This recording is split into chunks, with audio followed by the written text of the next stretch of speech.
Get the news you need to know about with ABC News updates just minutes away on 890 AM WLS. Jake Hartford is on 890 AM WLS.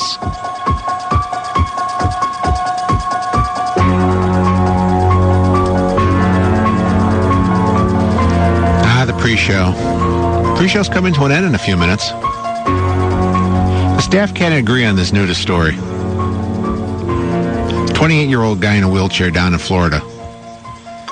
Limited use of his arms and legs. Bad heart. Lives in a single wide. It's a nudist colony, all people living in trailers, and they want him to leave because his trailer is not well kept. Want him to get in his single wide and go. He says it's because he's not pretty. They just want pretty nudists. And he said, I read the story, and it's like, I don't understand how they got to this point. He said they just want beautiful people living in the park. And he said claims about him not being a nudist are just a ploy to get him out. He said, the wife says, where would they like him to practice? He sits on his 4x4-foot porch in his wheelchair in the nude. But nobody ever stops to see him, to talk to him, or how would they know? I wonder if, like, these places have, like, an official nudist inspector. I'm dead sexy. No, it's not about that. But do they have an inspector who goes by to make sure people aren't wearing their clothes? They check you off. He's claiming now he's going to claim the American with the Disability Act, that you can't get rid of him just because he's in a wheelchair. His wife says if they try moving the trailer, she's going to lay down in front of it. Although he could too. I don't know if he'll do it in the nude or not. I don't think this makes the 5 o'clock show. I vote no on this.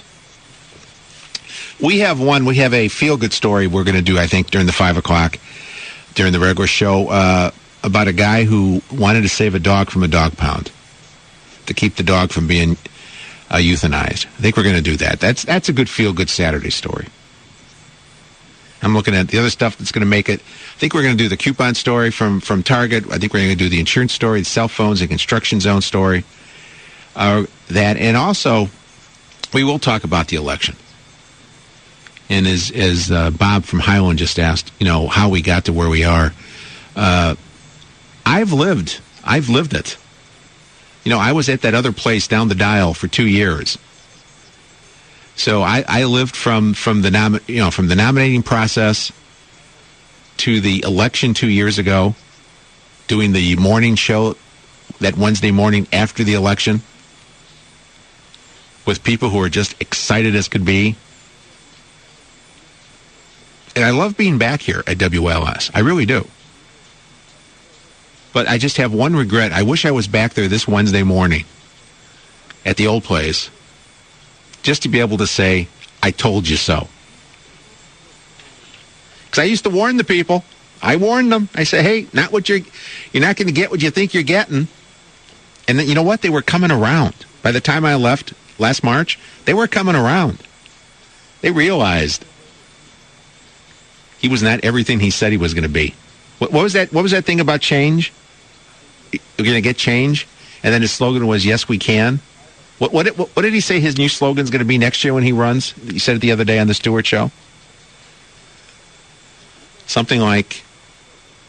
So you wouldn't say you'd run this time as a pragmatist. You would not. It wouldn't be, yes, we can, given certain conditions. I think what I would say is, yes, we can, but it is not. Yeah, there you go. This ends the pre-show. Real show coming up in a couple minutes. Stay tuned. Jake Hartford is on 890 AM WLS.